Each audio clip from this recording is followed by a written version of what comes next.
The underground cell was cold, the air thick with dampness and silence. Lyra sat in the corner, chained by her wrists and ankles, her head tilted to one side as if she still hoped to hear kindness. But none ever came. She could not see.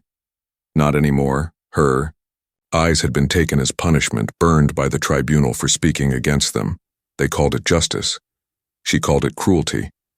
Every day since then had been darkness, cold meals, and loneliness deeper than any prison. But today was different.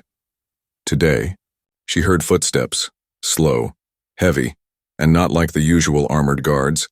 These were softer, tired steps. Like someone who didn't want to be noticed, she turned her head slightly, heart pounding. "Who's there?" she whispered, her voice dry and low. No answer came at first. Only the sound of something being dragged. A mop, maybe. A bucket. Then a voice replied, gentle and confused. You're still here?" Lyra's fingers clenched the floor. She didn't know this voice. It was male, human, maybe middle-aged, and it didn't carry the hate she was used to. Are you part of the cleaning crew?" she asked quietly. "Yeah," he said, and walked a little closer. "Name's Kane. I was assigned this lower wing, but they didn't say anyone was still alive down here." She let out a dry laugh. "They probably forgot about me. Or maybe they hoped I'd die quietly." Kane didn't laugh. He stood there silent, watching her frail figure in the dim light, her skin marked by burns and dust, hair tangled like threads of sorrow. Then he did something unexpected. He walked closer, knelt down, and placed something soft near her. "It's bread," he said. "And water. I don't know if they've been feeding you properly." Lyra hesitated, sniffed the air like an animal, then reached forward slowly, her hands shaking. When her fingers touched the loaf, she broke into a soft sob. "You're the first who hasn't thrown it at me." Kane's face tightened, his jaw clenched. He looked around the small cell. Bare stone, rusted chains. No bed, no light, no comfort. "How long have you been down here?" he asked, voice heavy with disbelief. "I lost count after year 2, she said. "I think it's been 4, maybe 5. Kane sat back against the wall, even though his uniform would get dirty. He didn't speak for a moment, just stared at the cell door like it had become a symbol of everything wrong. Finally, he asked, "Why did they do this to you?" Lyra's lips trembled, but she spoke slowly, like peeling off an old wound. "I used to be a healer. I helped wounded fighters, human and alien both," she said. "When the tribunal started punishing the poor, I spoke against them, helped smuggle some kids out. One of them was the son of a warlord. They caught me, blinded me, and threw me here as a message to others." Kane looked at her, at the scars across her face, and said softly, "You didn't deserve this." "No one said I had to deserve it," she replied. "They just needed someone to blame." Kane stood up slowly. "This isn't right," he said. "You're not dirt." Lyra tilted her head again, like she didn't believe what she heard.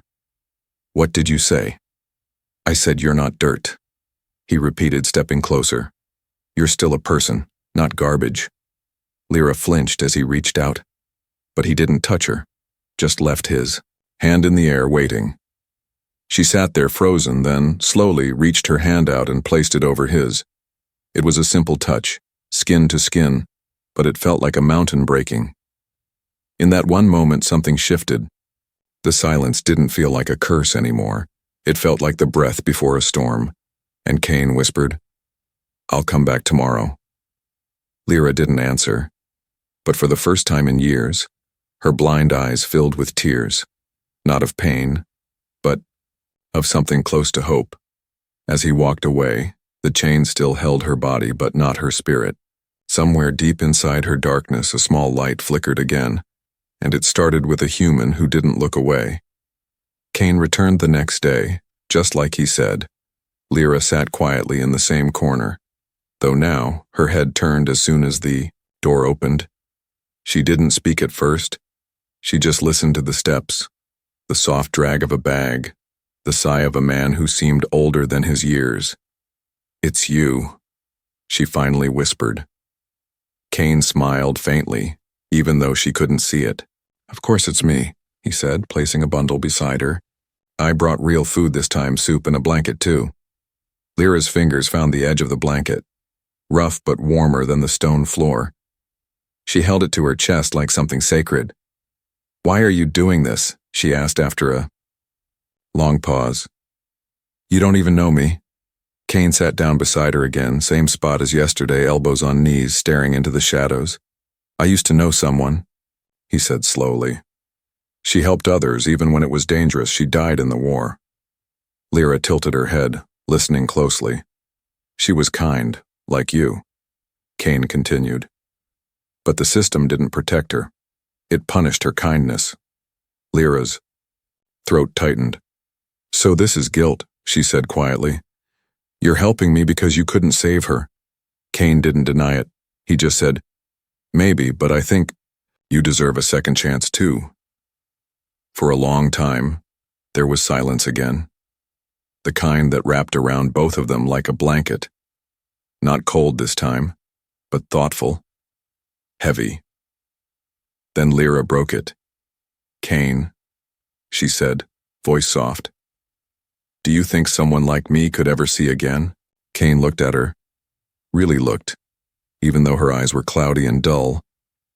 I don't know, he said carefully, but I've seen tech that might help, old war tech, banned by the tribunal. Lyra's breath caught. Where is it? There's an abandoned clinic deep under the city, he said.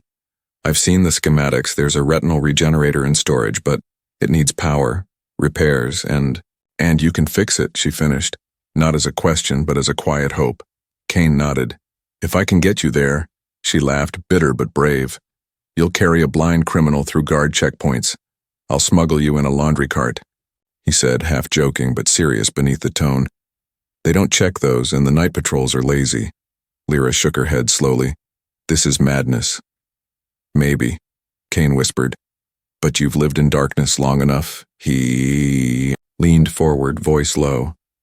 If you want to try, I'll come back in 2 days during the storm. That's when sensors are weakest. She said nothing, but her fingers clutched the blanket tighter.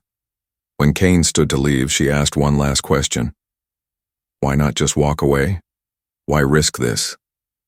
Kane paused at the door, his voice low but firm. Because I'm tired of seeing good people left to rot and doing nothing. Then he was gone and the silence returned, but this time it felt different. It wasn't emptiness anymore. It was waiting.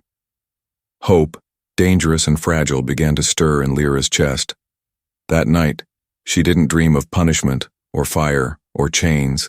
She dreamed of color, of stars, of a face she hadn't seen in years, her sister's face smiling in a field of golden light.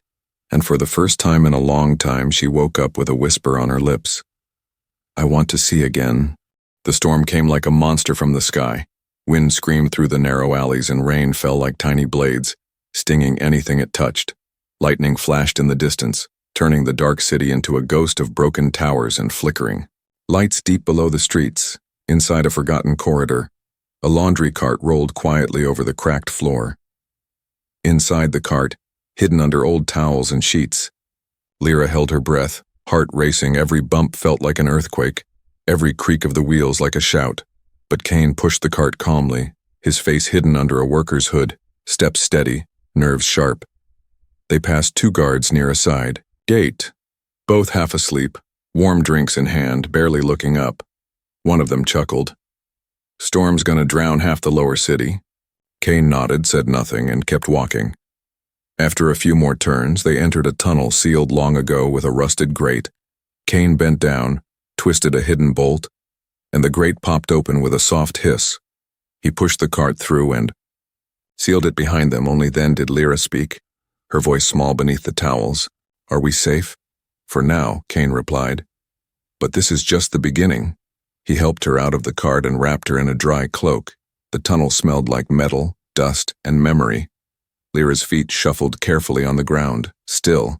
Blind, but more alert than ever, Kane guided her gently, hand on her arm, voice calm and steady. This place used to be a war clinic, he explained. Before the tribunal erased it from records, Why erase a hospital? Lyra asked softly.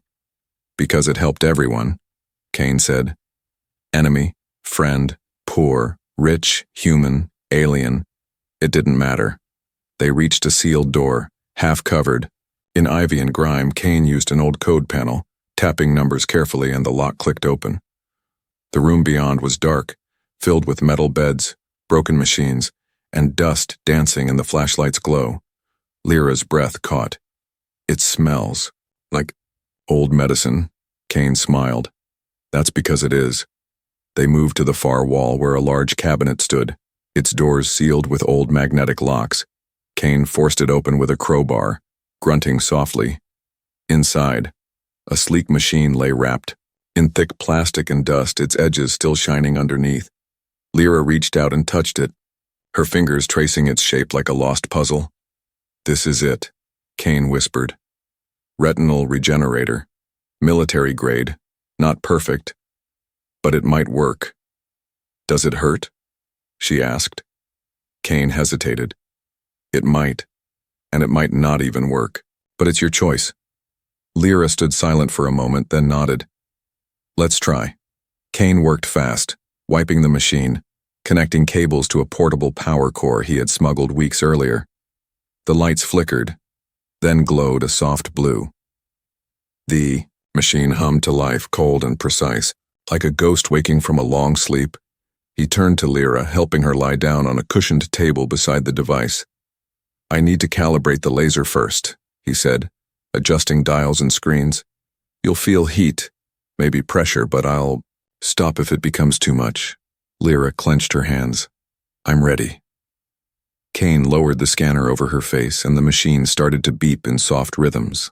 Then came the light, warm, sharp, and strange, pressing against the shadows behind her damaged eyes.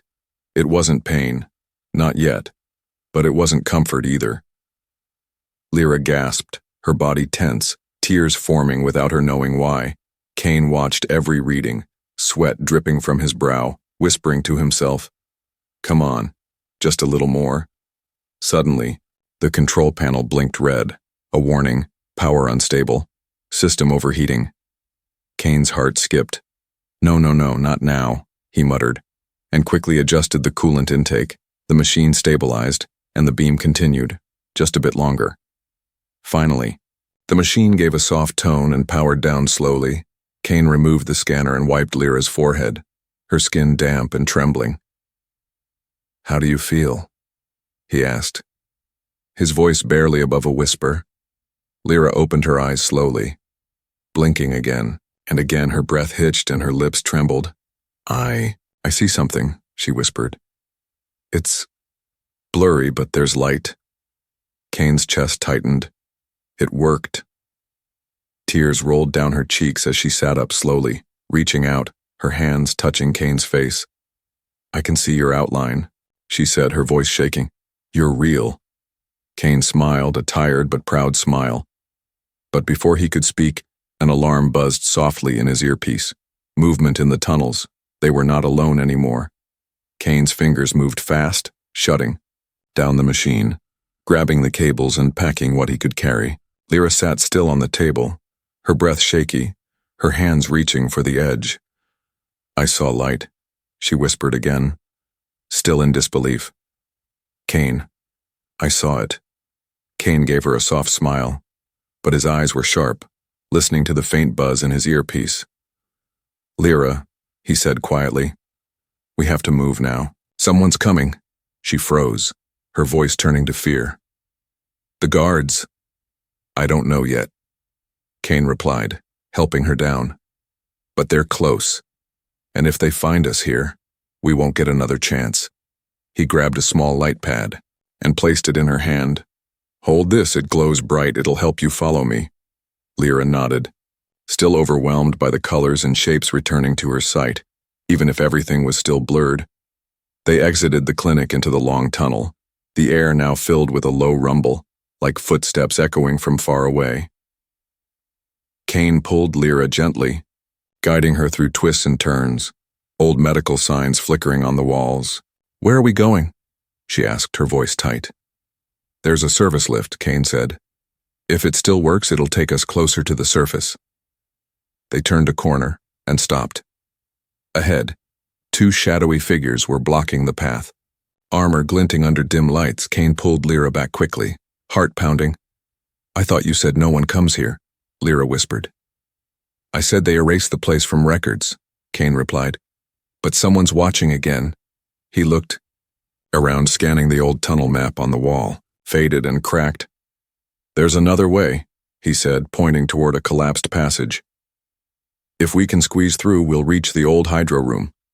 Without waiting, he led Lyra there, pushing aside loose metal sheets and squeezing into the narrow space. The tunnel beyond was dark and flooded ankle-deep with cold water. Each step splashed softly, sending ripples ahead of them. Lyra gripped the light pad tightly, her feet uncertain, her vision still swimming with half-seen shapes. "I don't know if I can do this," she said, her voice trembling. Kane stopped, turned to her, and placed his hands on her shoulders. "You can," he said. "You've survived years in chains. You're stronger than this tunnel." His words gave her strength, and she nodded. They moved together carefully until the tunnel widened into a large room, filled with broken machines, pipes, and a flickering emergency light. Kane exhaled. "We're close now." Suddenly a voice echoed from the far side, distorted and metallic. "Step away from the girl." Kane turned sharply, pulling Lyra behind a metal beam. Two guards stepped out from the shadows, rifles raised, armor bearing the tribunal's mark. "She's a prisoner," one of them barked. "And you're a traitor." Kane didn't flinch. "She's not a prisoner. She's a person who deserves to see again. She's a criminal," the other snapped. "Helping her is death." Lyra stepped forward, surprising Kane, her voice steady. "You think blinding me erased my words, but they live." The guards hesitated, caught off guard by her calmness. By the fact she could stand and speak again, Kane moved fast while their attention shifted. He threw a flash pellet to the ground. White light exploded. The room flooded with smoke. "Run!" Kane shouted, grabbing Lyra's hand. They darted into a side passage, heartbeats loud in their ears, boots splashing through the water. Behind them, angry shouts and heavy steps echoed louder and closer. Kane turned sharply and kicked open a rusted maintenance door, pushing Lyra through. They emerged into a stairwell, spiraling up toward daylight. Each step felt like a mountain, each breath sharp and short. "We're almost there," Kane panted. "Keep going." As they climbed, light began to pour in from above, a broken grate letting in sunlight through the storm clouds. Lyra paused, her eyes widening. She could see the gray sky, clouds swirling like smoke, and a single bird flying past. Her lips trembled, tears rising. Again. "The sky," she whispered. "It's beautiful." Kane looked at her, then back down the stairwell where shouts still echoed. "Come on," he said, voice soft but urgent. "Freedom's up there." They reached the top and burst into the open, soaked by the rain, wind cutting through their clothes like knives. But Lyra laughed, really laughed, as she turned her face to the sky and let the rain touch her skin. Kane watched her, breathless, smiling despite everything. For now they had escaped, but the enemy had seen her face and they wouldn't stop hunting. Still, for the first time, Lyra could see the storm with her own eyes, and she didn't run from it. She stood tall beneath it. Rain poured from the sky like the world was crying, but Lyra stood in the open, head tilted back, arms spread wide. The cold drops touched her face, and for the first time in years, she could feel light and shadow dance behind her eyes. Not just with her skin, but with new sight, blurry, weak, but real. Kane stood close, watching her like someone afraid to believe the miracle was real. "Lyra," he called softly. "We need to move." She turned toward his voice, blinking, her fingers stretching out until they found his coat. "I can see your shape," she whispered. "Not clearly, but I know it's you." Kane nodded, helping her steady herself. "Then we have a chance." They were standing near the edge of the city's old sector, a forgotten industrial zone filled with rusting towers and wind-beaten rooftops. Kane guided her through narrow streets, ducking beneath old walkways and slipping into shadows. The storm still roared, helping to cover their tracks, but they weren't alone. Across the rooftops, a small drone hovered, eyes blinking red, watching. Inside a secure tribunal command center, a cold voice spoke through a headset. Target is alive. Vision partially restored. Begin pursuit. Meanwhile, Lyra and Kane reached an old rail station buried under broken steel beams and vines. Kane pushed open a locked door and led her inside. It was dark, quiet, safe. For now, he lit a small lantern, casting a soft glow around the dusty room. Sit here, he said, guiding her to a bench. You need to rest. Lyra sat slowly, her hand brushing the lantern light, her eyes blinking as the golden glow became more than just brightness. It became shape, warmth, something she could recognize. Kane unpacked a small medkit, kneeling in front of her, checking her pulse, cleaning a scrape on her cheek from the escape. You're healing faster than I expected, he said. Your body's accepting the regeneration treatment. Lyra gave a weak smile. It hurts, she admitted. But I don't care. Kane looked into her half-seeing eyes. This isn't over, he said quietly. They saw you. They won't stop now. Lyra nodded, her face calm. Let them come, she whispered. I've lived. In a cage, I've lived in the dark. I'm not afraid anymore. Suddenly, a soft beep came from Kane's comms device. He checked it quickly. An encrypted signal. Not tribunal, but rebel code, they answered, Kane said, surprised. The contact I told you about, old allies. From the war, they're willing to help us get off-world. Lyra's heart skipped. Then let's go. But Kane didn't move. His brow furrowed. There's a condition, he said. They want to meet you first, face to face, to see if you're real. Lyra gave a bitter laugh. You mean to see if I'm useful? Kane didn't answer, but his silence said enough. She stood slowly, her legs still weak but steady. Take me to them, she said. If they want to look into my eyes, then let them see what their silence created.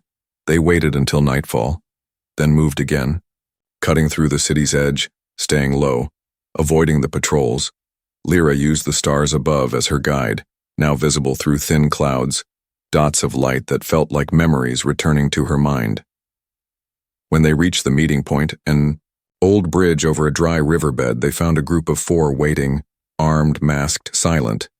One of them stepped forward and removed her hood. A tall woman with silver hair and eyes that burned with history. You're the tribunal's ghost, the woman said, eyeing Lyra, the healer who vanished.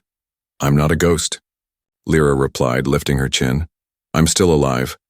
The woman looked at Kane, then back at Lyra. Why should we help you?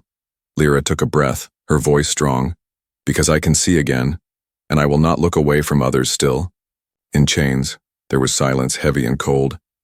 Then the woman nodded slowly. We'll get you out, she said.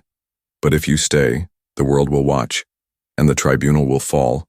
Lyra looked toward Kane, who gave her a quiet smile. You decide, he said, run or rise. She turned back to the rebels, her voice clear. Then let's rise.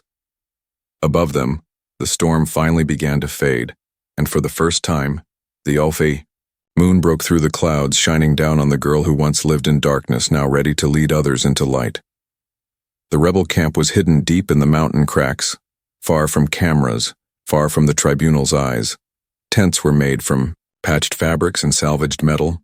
Weapons rested beside bedrolls and small fires burned in silence. Kane and Lyra sat in one of the larger tents, surrounded by whispers. Some rebels stared at Lyra in awe, others in doubt. She was no longer the blind girl in chains. Her steps were slow but sure, her eyes now glowing faintly with the tech Kane had used, blurred but filled with purpose. Do they believe me? Lyra asked, her fingers tracing the edge of a mug of warm broth. They believe your story, Kane replied softly. But they want more than a survivor. Lyra looked up at him, voice calm but cold. They want a symbol.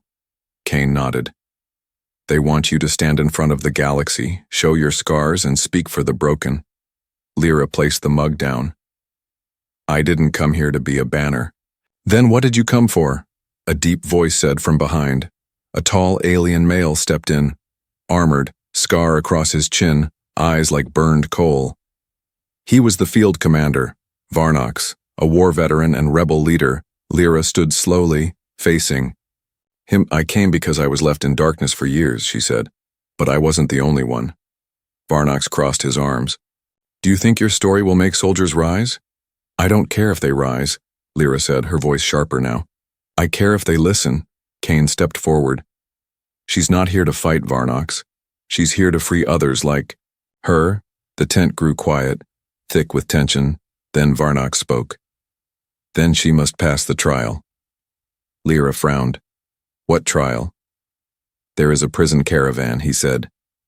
They are moving 15 captured civilians to a black site for punishment, all of them accused of speaking out. Lyra's chest tightened, her mind flashing to her own cage. Her own screams. You want me to stop it? She said slowly. Varnox nodded. You and Kane will lead a small unit. If you succeed, you will have our full support. We will follow you, not just hide you. Kane looked at Lyra, waiting for her answer. Lyra's hands trembled slightly, but she raised her chin. We'll do it. The next night, under a moonless sky, the rebel team moved through the canyon paths. Kane drove the transport while Lyra sat in the back with 3 others, dressed in old tribunal armor, helmet loose in her lap. Her heart raced as they reached the ambush point, a narrow curve along the trade route, cliffs on both sides. Kane looked at her through the mirror. You ready? Lyra tightened her grip on her helmet. I've been ready for years. The caravan came at midnight. 6 armored trucks, 2 speed bikes, and a scanner drone floating above. Kane flipped a hidden switch. The ground beneath the second truck exploded in fire and smoke. The caravan stopped, alarms blaring, guards jumping out in confusion. Lyra and the rebels moved fast, dropping smoke bombs, disabling tires, taking out weapons without killing anyone. She moved through the chaos like a ghost in light armor, her blurry vision just enough to guide her through shadows and screams. She reached the prisoner truck where a guard tried to stop her. He raised his weapon, shouting, "Step back or I shoot." Lyra didn't flinch. I've already died once, she said coldly, then hit him with a shock baton Kane had given her. The man dropped and she unlocked the back gate. Inside, huddled together, were children, elders, and silent workers, all with fear in their eyes. Lyra stepped into the light, her hands raised. You're free now, she said gently. One little girl, no older than 10, reached for her hand and whispered, Are you the one from the stories, the blind girl who saw again? Lyra knelt and hugged her, tears in her eyes. Not just me, little one, she said. All of us can see now. Behind her, Kane covered the exit while Varnox's reinforcements arrived, taking control, disabling trackers, loading the freed prisoners into safe transports. When it was done and the fires faded, Varnox approached Lyra and stood still. You passed, he said. You didn't run, you saved them. Lyra looked at the rescued civilians, then back at him. I didn't do it for your test, she said. I did it because no one did it for me. Varnox gave a small nod, then spoke loud enough for all to hear. From this day, she leads our cause, not with guns, but with eyes that once saw nothing and still found light. The rebels bowed their heads and even Kane stood a little taller beside her. The trial of mercy had ended, not with fire, but with freedom. And Lyra's name became something more than a whisper in the dark. The sky was open and wide. Soft clouds floated like whispers, and the sun painted everything in gold. Lyra stood on a high hill, the wind blowing through her dark hair, eyes half closed. The world still looked soft, not sharp, but it was hers again, behind. Her rebel camps had grown into shelters, safe places where the broken were healing, where the hunted could finally rest. Children played in the dirt with chalk and laughter, while old soldiers trained the next generation, not for war, but for defense, and in the center of it all stood Lyra, no longer a prisoner, no longer just a survivor. She was a leader now, a symbol, yes, but also a voice, calm and strong. Kane watched from the side, sitting under a shade tree working on a solar panel. His sleeves rolled up, his eyes soft as he looked at her. He had stayed, not as her protector anymore, but as her partner, in rebuilding what others had broken. Later that day, Lyra stood in front of a small crowd, her hands holding a metal tablet. On its screen were names of those still missing, still hidden, still waiting for someone to remember them. This list, she said quietly, was hidden in tribunal records. Each name belonged to someone who was taken like I was. She looked up, meeting their eyes. And I promise we will find them. Applause didn't follow, because this wasn't a speech meant to impress. It was a vow, a quiet fire burning through the people listening. After the meeting, a little girl with big yellow eyes ran up to her, hugging her legs. "You saved my mama," she said. "Now she smiles again." Lyra knelt and hugged her back, her voice gentle. "Then you keep her smiling, that's your mission." At night, she and Kane sat by a campfire watching stars return to the sky. She leaned back, her head resting near his shoulder. "Do you ever think," she said, "what if you hadn't come down that hallway? What if you just mopped the floor and left?" Kane smiled faintly, his voice quiet. "Then I would have spent the rest of my life wishing I had turned around." She laughed softly, wiping a tear from her cheek. "I still remember the first thing you said. You're not dirt." He looked at her. "You never were." Silence followed, but it was warm this time, like a blanket over old scars. Then Kane took something from his pocket, a small round chip with a glowing center. "What's that?" Lyra asked. "A memory beacon," he said, placing it in her hand. "It records voices, moments, thoughts. Want you to tell your story into it in your voice." Lyra held the chip, staring at the gentle light. "Why?" she asked. "There's already whispers, news, rebel songs."